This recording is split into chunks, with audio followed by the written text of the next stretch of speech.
The crystalline halls of the Galactic Assembly buzzed with nervous energy as representatives from across the known universe gathered for an emergency session. Ambassador Zethkar of the Vorthan Empire adjusted his ceremonial robes, his four eyes scanning the assembled delegates with growing unease. The humans had been silent for exactly one solar cycle since the incident at Kepler 442b, and that silence was making everyone nervous. "The session will now come to order," announced High Counselor Vrax, her voice echoing through the vast chamber. The ancient Thylorian's skin shifted from deep purple to worried amber as she called forth the first witness. "We are here to address the situation involving the human colony of New Jakarta and the subsequent response from what they call Earth." Ambassador Keelan O'Brien of the Terran Diplomatic Corps stood slowly, her movements deliberate and controlled. Unlike the flowing robes and elaborate ceremonial gear worn by other species, she wore a simple black uniform with silver trim. Her presence commanded attention despite her unremarkable appearance by galactic standards. To most alien eyes, humans looked fragile, their single-chambered hearts and limited sensory organs marking them as one of the weaker species in the assembly.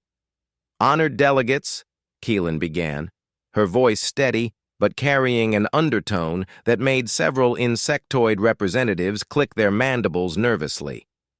3 months ago, the hegemony of Krax decided that our agricultural colony on Kepler 442b represented a resource opportunity that they could not pass up.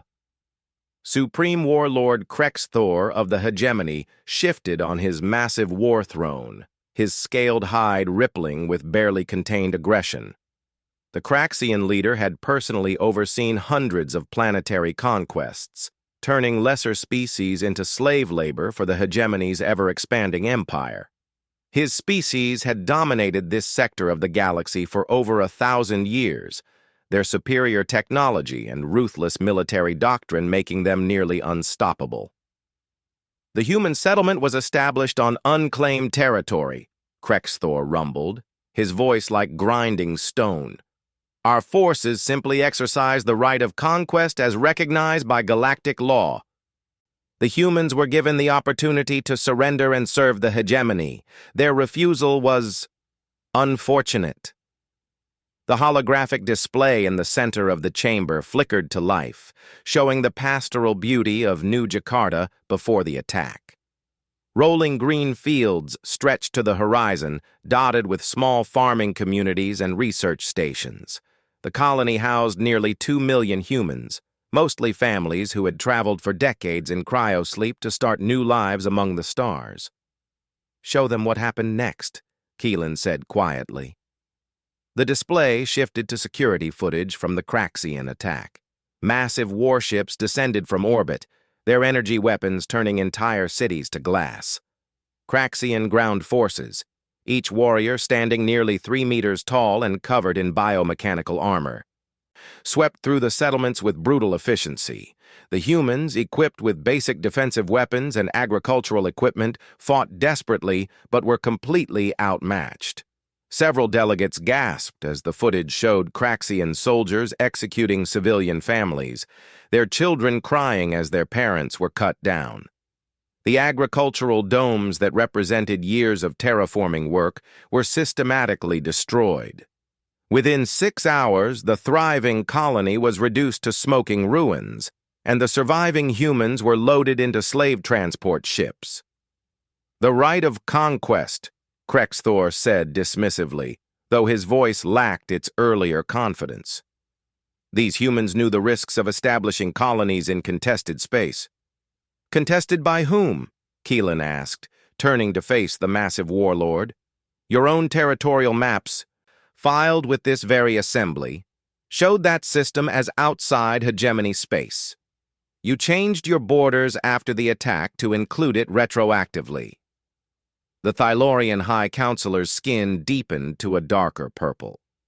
"While the attack appears to have been legally questionable, the Galactic Assembly has limited authority to intervene in conflicts between member species. The humans are welcome to file a formal complaint and seek reparations through established channels. Reparations? Keelan's laugh was sharp and entirely without humor. High Counselor, with respect, your established channels would take centuries to process such a complaint, assuming the hegemony even recognized the ruling. Meanwhile, 2 million of our people are dead or enslaved. She paused, walking slowly toward the center of the chamber where all could see her clearly. But you misunderstand the purpose of this gathering. We're not here to file a complaint or seek your permission for anything. We're here as a courtesy, to inform you of what has already begun. The assembled delegates stirred uneasily. Ambassador Zethkar noticed that several other human diplomatic staff had quietly taken positions around the chamber's exits. It was subtle, but the positioning was clearly strategic. What do you mean, what has already begun? Demanded Chancellor Mortvex of the Collective Sciences Union. His species, known for their mathematical precision and logical thinking, had been natural allies to humanity during their brief membership in the Assembly. Keelan activated a personal data pad, and new images appeared on the central display. 18 hours after news of New Jakarta reached Earth, our government issued Declaration 1947. Executive Order Alpha 7 was signed by President Chen, ratified by the global parliament, and transmitted to every human colony, military installation, and civilian vessel in known space. The display showed a simple document, written in multiple languages. At the top, in stark black letters, were the words, "Total War Authorization. No quarter given, none expected." Declaration 1947, Keelan continued, establishes a state of total warfare between humanity and the hegemony of cracks. Not limited warfare, not economic sanctions, not diplomatic protests. Total war. The silence in the chamber was deafening. Many species in the assembly had engaged in conflicts, but the concept of total war was alien to most galactic civilizations.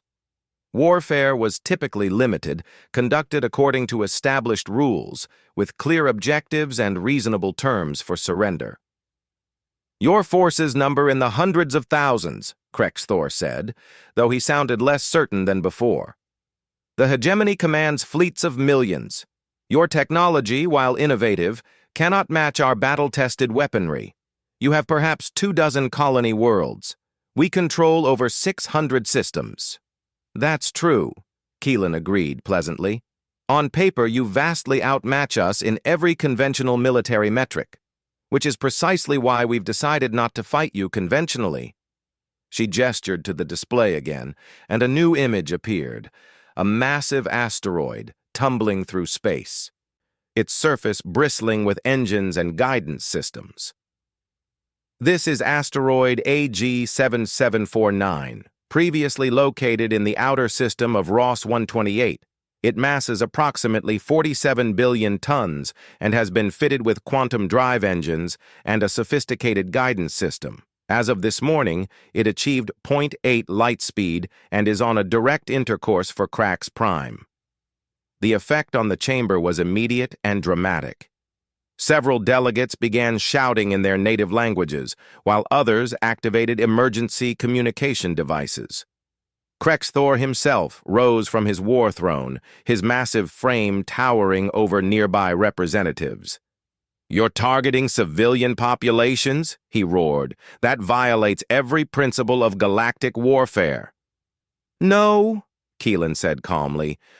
"We're targeting the hegemony capital world and primary military command center, which happens to house approximately 40 billion of your people. Under Declaration 1947, the distinction between military and civilian targets has been suspended for the duration of hostilities." High Counselor Vrax's skin had shifted to a pale, sickly yellow. "Ambassador O'Brien, what you're describing is genocide on an unimaginable scale. The Assembly cannot permit—" "The Assembly," Keelan interrupted, "had its chance to prevent this when you chose not to act after New Jakarta. You established that the strong may prey upon the weak without consequence, that 2 million human lives weren't worth your intervention. We've simply accepted your ruling and decided to become the strongest predator in this sector." She walked closer to Krexthor, though the massive alien could have crushed her with one hand. You have approximately 7 days before AG-7749 impacts your homeworld. Your orbital defense systems are designed to stop ships and missiles, not relativistic asteroids. The impact will crack your planet's crust and render it uninhabitable for the next 10,000 years. "What are your terms?" Krexthor demanded, his earlier bluster completely gone. "Total surrender of the hegemony," Keelan replied without hesitation. "Complete evacuation of all occupied territories, return of all slave populations to their homeworlds, dissolution of your military forces under assembly supervision. Oh, and the immediate execution of every hegemony officer above the rank of battle leader who participated in the new Jakarta operation." The warlord's eyes widened. "Those terms are impossible. You're demanding the complete destruction of our civilization." "Yes," Keelan said simply. "That's exactly what we're demanding. The same complete destruction you visited upon New Jakarta, multiplied across your entire empire." Chancellor Mortvex stepped forward, his mathematical mind racing through the implications. "Ambassador, assuming your asteroid strike succeeds, the hegemony still possesses thousands of warships scattered across their territory. They could render every human world uninhabitable in retaliation." Keelan smiled for the first time since entering the chamber, and the expression sent chills through every delegate present. "Chancellor, you're thinking conventionally again. AG-7749 is just the first asteroid. We've identified and repositioned over 600 objects, each targeting a major hegemony world or military installation. They're all approaching at relativistic speeds, and they'll all impact within the next 2 weeks. The chamber erupted in chaos as delegates realized the full scope of humanity's plan. This wasn't a military campaign, it was the systematic annihilation of an entire galactic empire using kinetic weapons that couldn't be intercepted or defended against. "Furthermore," Keelan continued, raising her voice above the commotion, "every human civilian vessel in hegemony space has been equipped with miniaturized quantum drives and shaped charges.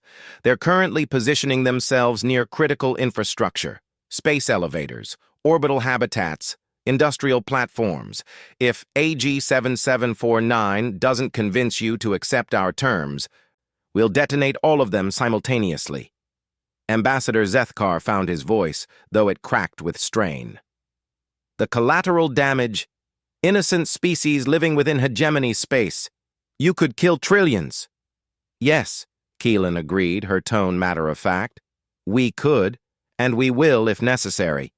You see, delegates, you've all made a fundamental error in understanding human psychology. You've mistaken our preference for peaceful coexistence as an indicator of weakness. But humans are the apex predators of our home world. We didn't climb to the top of Earth's food chain by being gentle." She activated her datapad again, and the display shifted to show Earth itself. Blue oceans, white clouds, green continents that looked deceptively peaceful. "Our homeworld has experienced over 500 major extinction events in its history.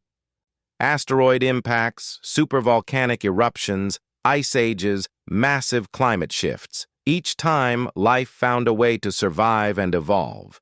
We humans are the product of 4 billion years of natural selection on one of the most violently unstable planets in this galaxy."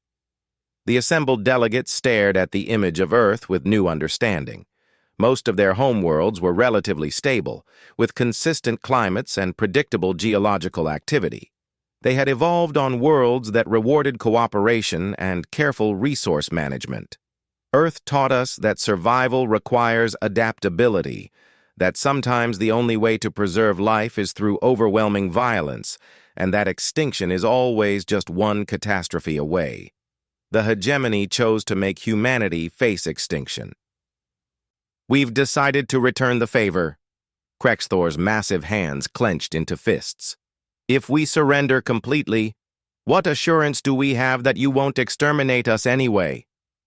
"None," Keelan said bluntly. "You have no assurance at all, just as the families of New Jakarta had no assurance when your forces landed on their world. The difference is that we're giving you a choice they never had." High Counselor Vrax called for order, but her voice shook with uncertainty. "Ambassador O'Brien, surely there must be some way to resolve this without such massive loss of life. The Assembly could mediate negotiations, establish reparations, create monitoring systems to prevent future aggression." "High Counselor," Keelan said gently, "you're still not understanding. This isn't a negotiation. This isn't a diplomatic crisis to be managed through careful compromise. This is humanity informing the galaxy that the age of preying upon weaker species is over." She gestured to the exits where human staff still maintained their positions. "Every delegation here represents a government that chose not to intervene when the hegemony massacred our people. Every one of you decided that maintaining good relations with a powerful empire was more important than protecting innocents. You've all shown us exactly how much your principles are worth when tested." The implications hit the assembled delegates like a physical blow. Humanity wasn't just threatening the hegemony, they were sending a message to every aggressive empire in the galaxy. "Consider this a demonstration," Keelan continued.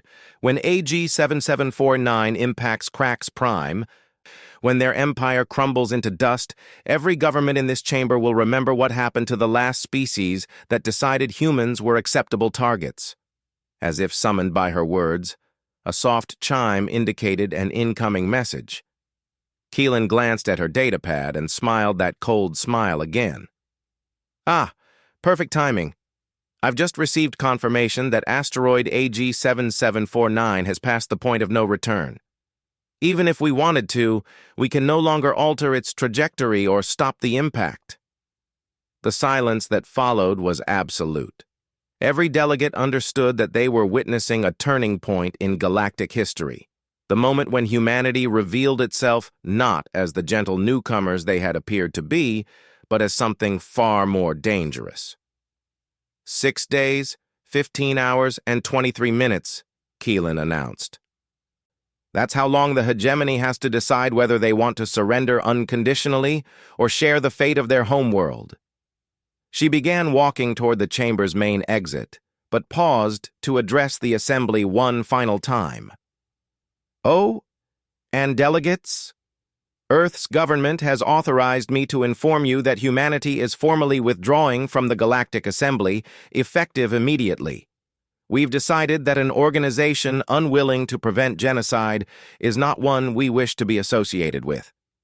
As the chamber doors sealed behind her, the assembled representatives of 1,000 worlds sat in stunned silence, finally beginning to understand that they had not been dealing with just another peaceful species seeking their place among the stars. They had been dealing with something far more ancient and infinitely more dangerous, a species forged by billions of years of evolutionary warfare, now fully awakened to the reality that in this galaxy, as on their homeworld, only the strongest survived the command bridge of the hegemony flagship, Eternal Dominion. Hummed with frantic activity as Supreme Warlord Krexthor studied the tactical displays with growing desperation. Around him, his most trusted officers worked frantically to find some solution to the approaching catastrophe, but the mathematics were unforgiving. The human asteroid would impact Crax Prime in less than 4 days, and every defense they could devise fell short. "Battle Commander Zethvok, report," Krexthor commanded, his voice betraying none of the fear that gnawed at his core. The smaller Craxian officer's scales had shifted to the pale blue of deep stress. "Supreme Warlord, our best computational models confirm the humans' claims. The asteroid designated AG 7749 is traveling at approximately 80% light speed and masses 47 billion tons. Impact with Crax Prime is inevitable." "What about our planetary defense grid? The orbital weapons platforms?" "Useless, sir. Our defense systems are designed to intercept ships and missiles traveling at sublight speeds. This weapon is moving too fast for our targeting systems to track effectively, and even if we could hit it, the energy required to meaningfully alter its trajectory exceeds our total planetary defense output by a factor of nearly 1,000. Krexthor's massive hands gripped the command throne's armrests hard enough to crack the reinforced metal. In over 2 centuries of military service, he had never encountered a problem that couldn't be solved through superior firepower or strategic brilliance. The humans had presented him with something unprecedented, a weapon that couldn't be stopped, couldn't be negotiated with, and couldn't be defended against. "What about evacuating the population?" asked War Matron Vexdal, her voice tight with controlled panic. "Impossible," replied Fleet Coordinator Nekdar, pulling up population statistics on his display. Krax Prime houses 42 billion citizens across 6 continents. Our fastest transport ships can carry perhaps 10,000 individuals each, and we have fewer than 200 vessels in system. Even working around the clock, we could evacuate less than 2% of the population. The bridge fell silent, except for the soft hum of electronics and the occasional click of someone's claws against control surfaces. Krexthor stared at the tactical display showing their homeworld. The cradle of Kraxian civilization, the seat of their 1,000-year empire, soon to be nothing but radioactive debris scattered across space. "Sir," came a hesitant voice from the communication station, "we're receiving reports from across the Empire. Human civilian vessels are doing something strange." "Explain." Communications Officer Withbar's voice shook as he read the incoming reports.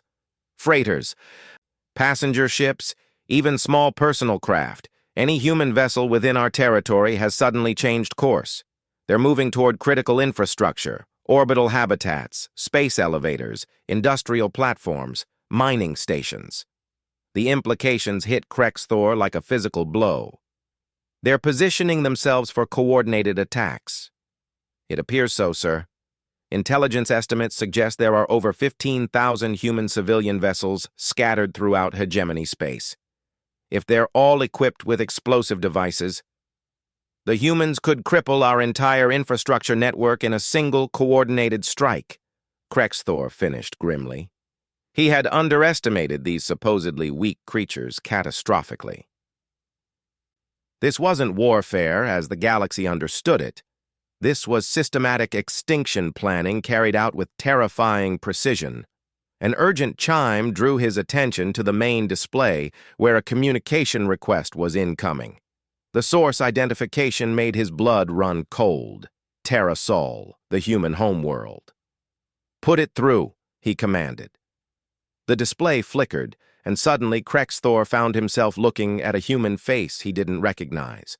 The woman appeared to be in her 60s, with gray hair and lines around her eyes that spoke of years of difficult decisions. She wore a simple black uniform with minimal decoration, but her presence commanded immediate attention. "Supreme Warlord Krexthor," she said without preamble, "I am Admiral Sarah Chen, Commander of Earth's Strategic Defense Initiative. I believe we need to discuss your immediate surrender." "Human," Krexthor growled, forcing authority into his voice despite the desperate situation. "You speak of surrender as though you've already won. The hegemony commands the most powerful military force in this sector. We have weapons you cannot imagine." Admiral Chen's expression didn't change. "Supreme Warlord, 3 days ago, one of our deep space monitoring stations detected your battle fleet massing near the Proxima Centauri system. 1,700 vessels, including your personal flagship, presumably preparing to strike at Earth in retaliation for our asteroid weapon." Krexthor's eyes widened. That information was highly classified, known only to his most trusted commanders. "How did you—" "We've been watching you for longer than you realize," Chen interrupted calmly. "But more importantly, I need to inform you that your fleet no longer exists." The bridge erupted in confused chatter until Krexthor roared for silence. "Explain yourself, human." At 14:30, Earth Standard Time, approximately 6 hours ago, we detonated a stellar engineering device in the Proxima Centauri system. The resulting solar flare was precisely calculated to sterilize anything within a 12 billion kilometer radius.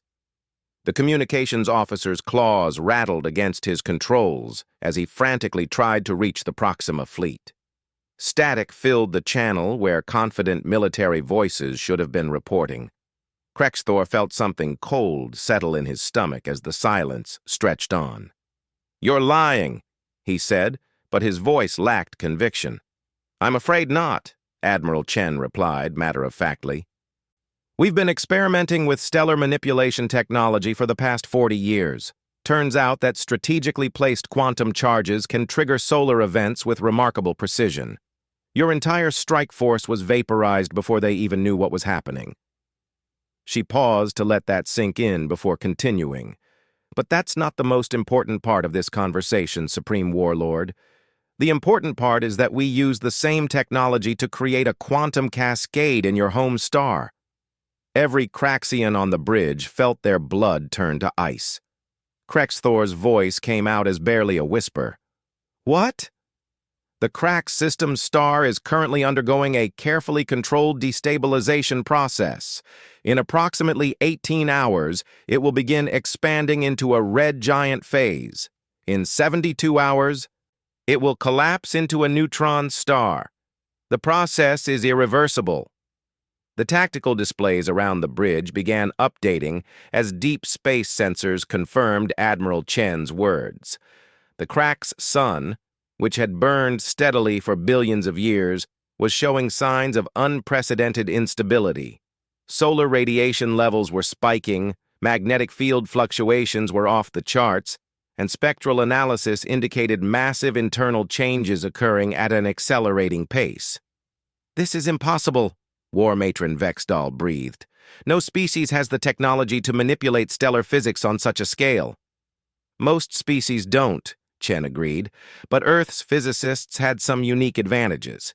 You see, our homeworld sits relatively close to a pulsar that's been bombarding our system with exotic radiation for millions of years. Studying its effects on our sun's behavior gave us insights into stellar mechanics that apparently escaped the rest of the galaxy." Krexthor struggled to process the magnitude of what he was hearing. "You're going to destroy our entire solar system." "The asteroid was just a demonstration," Chen confirmed. "We wanted you to understand that we could kill your homeworld quickly if necessary, but we've actually already killed it slowly, and every other world in your system, and everyone living on them." The bridge crew stared at their displays in horror as the full scope of humanity's plan became clear. This wasn't just an attack on military targets or even civilian populations. This was the systematic annihilation of everything the Craxian Empire considered home.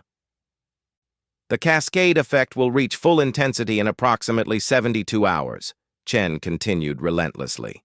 "At that point, every planet in your system will be sterilized by radiation levels that exceed the survivability threshold for your species by several orders of magnitude. Your homeworld, your orbital habitats, your manufacturing centers, your cultural monuments, all of it will be reduced to radioactive ash." "Why are you telling me this?" Krexthor asked, though he thought he already knew the answer. "Because we want the galaxy to witness what happens to species that target human civilians," Chen replied. "Your empire chose to make an example of New Jakarta. We're returning the favor with your entire civilization." She leaned forward slightly, and for the first time, Krexthor caught a glimpse of something truly terrifying in her eyes. Not hatred or anger, but the cold calculation of a predator that had already decided its prey was dead. "But we're not unreasonable," she continued. "We're prepared to offer you the same choice you gave the colonists of New Jakarta: surrender and serve, or die." "What exactly are you demanding?" Krexthor asked, though his voice had lost all its earlier authority. "Immediate and unconditional surrender of all hegemony military forces, complete evacuation of occupied territories, and return of all enslaved populations to their homeworlds, dissolution of your government and acceptance of Earth's authority over former hegemony space, and personal accountability for war crimes committed by your officer corps. You're demanding the complete submission of our entire empire." "Yes," Chen said simply. The same complete submission you would have demanded from humanity if you had succeeded in conquering Earth. The difference is that we're offering you a chance to survive the process. Krexthor looked around his bridge at officers who had served him faithfully for decades, warriors who had conquered dozens of worlds in the name of the hegemony. All of them were staring at the tactical displays that confirmed their empire's death sentence. And if we refuse, then in 72 hours, approximately 42 billion Craxians will die as their star collapses. The radiation burst will be visible to every world in this sector of the galaxy, a permanent reminder of what happens to species that mistake human civilization for human weakness. The communication channel filled with background noise as Admiral Chen consulted with someone off-screen. When she returned her attention to Krexthor, her expression had somehow become even more unsettling. I've just been informed that we've detected massive refugee ships launching from your outer colonies, she said. Apparently, word of your situation has leaked, and your subject species are fleeing hegemony space as quickly as possible. Fleet Coordinator Nekdar confirmed the report with shaking claws. Sir, we're tracking approximately 8,000 vessels of various sizes departing from across the Empire. The Voltan Confederation, the Resh Collective, the Binding Worlds Alliance, they're all abandoning their territories. Rats fleeing a sinking ship, Admiral Chen observed clinically. Your subject species seem to understand something that you're still struggling with. The hegemony is dead. The only question now is whether you want to die with it or accept the terms we're offering. Krexthor felt the weight of millennia of Craxian dominance settling on his shoulders. His species had ruled this sector through superior firepower and military doctrine, expanding their territory with each generation and subjugating dozens of lesser civilizations. They had believed themselves to be the apex predators of the galaxy. They had been wrong. How long do we have to decide? He asked. You have until the stellar cascade reaches critical phase, Chen replied. Approximately 71 hours and 40 minutes. After that point, surrender becomes irrelevant because there won't be anyone left to surrender. The communication channel closed, leaving the bridge in stunned silence. Around him, Krexthor could see his officers grappling with the impossible reality they faced. Everything they had built, everything they had fought for, everything that defined their civilization was scheduled to end in less than 3 days. War Matron Vexdal was the first to speak. Sir, what are your orders? Krexthor stared at the tactical display showing his doomed homeworld, its surface still teeming with billions of citizens who had no idea they were living through the last days of their civilization. For the first time in his long military career, he had no orders to give. No strategy could save them. No weapon could protect them. No amount of courage or determination could alter the fundamental mathematics of stellar collapse. The humans had proven something that no other species in the galaxy had managed to demonstrate, that the hegemony was not invincible. More than that, they had shown that Earth's patience and preference for peaceful coexistence had never been weakness. It had been mercy. Mercy that the hegemony had foolishly mistaken for vulnerability. Now that mercy was gone, and Supreme Warlord Krexthor found himself commanding an empire of the dead, his only remaining choice being whether to join them in extinction or accept whatever future humanity was willing to offer his people. Outside the ship's viewports, the Crack's sun continued its inexorable countdown to collapse, each passing moment bringing his civilization closer to the end of everything they had ever known. The emergency session of the Galactic Assembly had been in continuous debate for 48 hours, but the arguments had grown increasingly desperate as reports flooded in from across hegemony space. Ambassador Zethkar of the Vorthan Empire stood before the massive holographic display showing real-time sensor data from the Crack system, his 4 eyes reflecting the terrible beauty of a star in its death throes. Honorable delegates, he said, his voice hoarse from hours of debate. The spectral analysis is conclusive. The cracked sun is undergoing a controlled collapse that defies every known principle of stellar physics. The humans haven't just declared war on the hegemony, they've declared war on the natural order of the universe itself. High Counselor Vrax's skin had remained a sickly yellow for the entire duration of the crisis session. The implications extend far beyond the hegemony's fate, she said. If humanity possesses technology capable of manipulating stellar mechanics, no world in the galaxy can consider itself safe from Earth's reach. Chancellor Mortvex of the Collective Sciences Union pulled up a complex mathematical projection. Our calculations suggest that the cascading stellar collapse will release approximately 1044 joules of energy, equivalent to the combined power output of every star in this sector for the next 3 years. The radiation pulse alone will sterilize everything within 6 billion kilometers of the cracked system.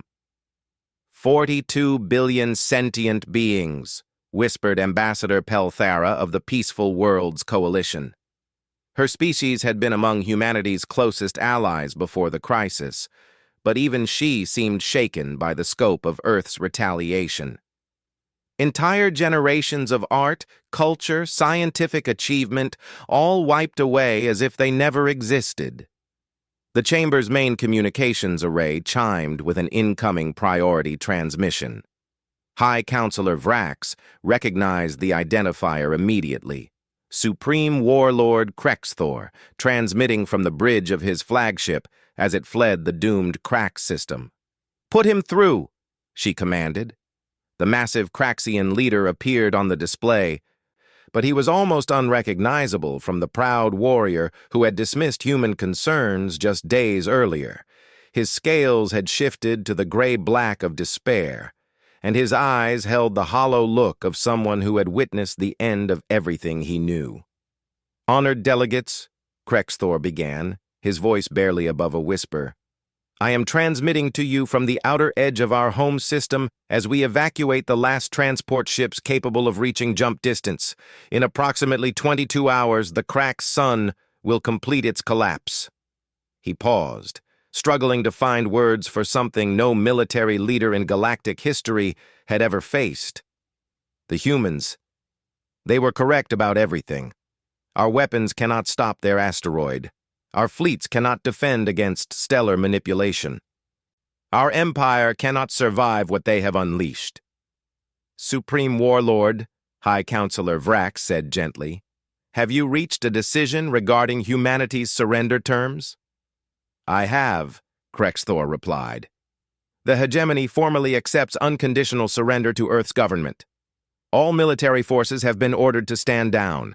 Occupied territories are being evacuated and returned to their rightful populations. Our surviving leadership will submit to human authority for war crimes tribunals." The admission sent shockwaves through the assembly chamber. The hegemony of cracks had dominated this sector for over a millennium. Their military might unquestioned and their territorial expansion seemingly unstoppable. To hear their supreme leader accepting total defeat was almost incomprehensible. "But," Krexthor continued, his voice growing stronger, "I need the Assembly to understand what humanity has revealed about themselves. This was never about justice for New Jakarta. This was about establishing dominance through absolute terror." He gestured off-screen, and new data began flowing to the Assembly's displays, detailed intelligence reports that painted a disturbing picture of human capabilities. "Our deep space reconnaissance has identified over 600 stellar manipulation devices positioned throughout inhabited systems across the galaxy," Krexthor said. "Not just in hegemony space, everywhere. Near every major civilization, every significant military installation, every populated world." The chamber erupted in panic as delegates recognized their own star systems among the targets. Ambassador Zethkar felt his blood turn cold as he saw confirmation that 3 devices had been detected in Vorthan space, positioned near their industrial heart worlds. "Furthermore," Krexthor continued relentlessly, Our intelligence analysis suggests these devices have been in place for decades. The humans have been planning this level of galactic dominance since before they applied for assembly membership. Every treaty they signed, every peaceful gesture they made, every diplomatic concession, all of it was preparation for this moment. High Counselor Vrax struggled to maintain order as delegates began shouting questions and accusations. Supreme Warlord, are you suggesting that humanity's membership in the Assembly was a deception from the beginning?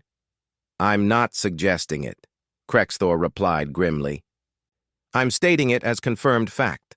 The humans used their diplomatic status to gain detailed intelligence about every member species, our territorial boundaries, military capabilities, population centers, technological weaknesses. They smiled and shook our hands while secretly positioning weapons of mass extinction throughout our space. Chancellor Mortvex pulled up star charts showing the detected device positions. The pattern was undeniable. Humanity had systematically targeted every major power in the galaxy with weapons that could wipe out entire civilizations. The Collective Sciences Union calculates that approximately 90% of inhabited worlds in known space are within range of human stellar manipulation devices, he announced, his voice shaking. If they chose to activate all of them simultaneously, they could end galactic civilization as we know it. Now you begin to understand, came a new voice from the chamber's main entrance. Every head turned as Ambassador Keelan O'Brien entered, flanked by a full honor guard of human soldiers. But these weren't the diplomatic protection details the Assembly was accustomed to seeing. These humans wore matte black armor with no identifying marks, carried weapons that seemed to bend light around their edges, and moved with the predatory grace of apex hunters. Ambassador O'Brien, High Counselor Vrax said, her voice tight with barely controlled fear. The Assembly did not authorize your presence at this session. The Assembly doesn't authorize anything anymore, Keelan replied calmly, walking to the center of the chamber where all could see her. As of 2 hours ago, Earth's government has assumed administrative authority over all former Galactic Assembly territories and member worlds. The statement hit the assembled delegates like a physical blow. Ambassador Zethkar found his voice first. You cannot simply declare sovereignty over independent governments. The Assembly represents the unified will of thousands of civilizations. Keelan smiled that cold smile that had become disturbingly familiar. The Assembly represents a collection of governments that proved themselves incapable of preventing genocide when it mattered. Earth's position is that such governments have forfeited any claim to independence. She activated a portable holographic projector, and the chamber filled with images from across human space. Massive shipyards working around the clock, industrial facilities producing weapons on an unprecedented scale, millions of humans in military training facilities. For the past 70 years, since humanity first made contact with galactic civilization, we've been preparing for this moment, she said. Every human colony was established with dual purposes: civilian development and military staging. Every trade agreement included clauses allowing us to position commercial vessels throughout your territory. Every cultural exchange gave us opportunities to gather intelligence on your capabilities and weaknesses. The images shifted to show human facilities on dozens of worlds, many of them inside the territories of species that had considered themselves Earth's allies. Manufacturing plants disguised as research stations, military bases hidden beneath civilian settlements, weapons depots concealed in agricultural installations. You thought you were dealing with naive newcomers who were grateful for your acceptance, Keelan continued. In reality, you were being systematically infiltrated and analyzed by a species that had spent millennia perfecting the art of warfare. Supreme Warlord Krexthor's voice came over the communication channel, heavy with bitter understanding. They were never the prey. They were always the predators, waiting for the right moment to reveal themselves. Precisely, Keelan confirmed. Humanity learned long ago that the most effective hunting strategy is to appear harmless until your target is within striking range. We've been within striking range of every government in this chamber for decades. High Counselor Vrax's skin had shifted to a deep purple that bordered on black. What are your intentions, Ambassador? If you're planning to exterminate galactic civilization— Extermination was never our goal, Keelan interrupted. Dominance is our goal. The galaxy has proven that it cannot govern itself responsibly. The strong prey upon the weak, genocide goes unpunished, and aggressive empires are allowed to expand unchecked. Earth's government has decided to impose order. She gestured to her honor guard, and they began distributing data tablets to each delegation. You'll find detailed terms for your species' integration into the new Terran administrative zone. Unlike the Galactic Assembly, this will not be a confederation of equals. This will be a hierarchical system with Earth at the apex and all other worlds serving according to their capabilities. Ambassador Pelthara stared at her tablet in horror. These terms? You're demanding complete economic integration, cultural oversight, military disarmament. We're demanding exactly what's necessary to prevent future conflicts like the one that destroyed New Jakarta, Keelan replied. Your species will retain local autonomy in matters that don't affect interstellar security, but strategic decisions will be made by human administrators who have proven their competence.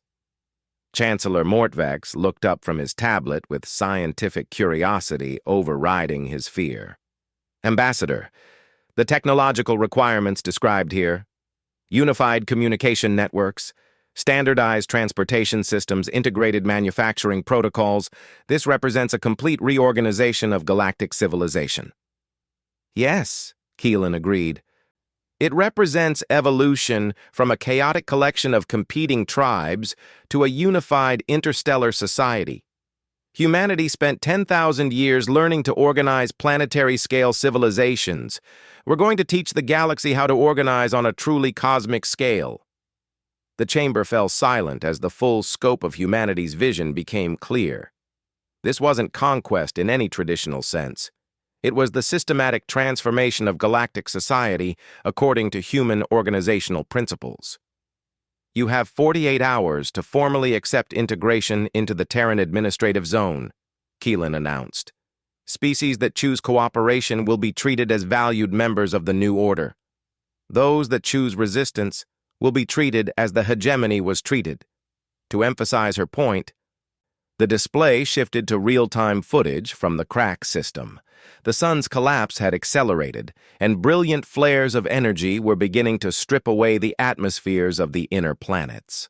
Soon, the homeworld of the galaxy's former dominant military power would be nothing but a molten ball of radioactive slag. The age of independent galactic governments is over, Keelan said with absolute finality. The age of human administration has begun. You can participate in building the new order, or you can join the hegemony in extinction. As she spoke, reports began flooding in from across the galaxy. Human forces were emerging from concealment on hundreds of worlds, revealing the true scope of their infiltration. Orbital defense platforms that had been built with human technical assistance were suddenly broadcasting Earth identification codes. Trade vessels that had been carrying humanitarian supplies were deploying military equipment. Within hours, it became clear that humanity had achieved something unprecedented in galactic history: the simultaneous, coordinated occupation of every major civilization in known space. Supreme Warlord Krexthor's voice came over the communication channel one final time. Delegates, learn from our mistake. The humans didn't defeat us through superior technology or numbers. They defeated us by being more patient, more prepared, and more ruthless than we could imagine. As if summoned by his words, the cracked sun reached critical collapse density. The explosion was visible across half the galaxy.